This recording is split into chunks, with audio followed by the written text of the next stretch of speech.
22 নম্বর হাদিস শরীফ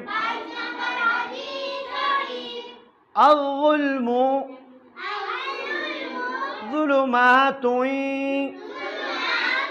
ইয়াউমাল কিয়ামাহ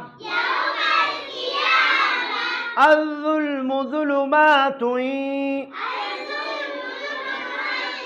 يوم القيامة জুলুম কিয়ামতের দিন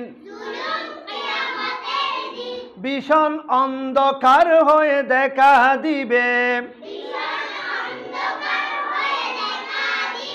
হাদিস শরীফের অর্থ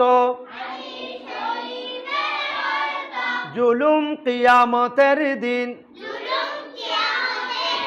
ভীষণ অন্ধকার হয়ে দেখা দিবে।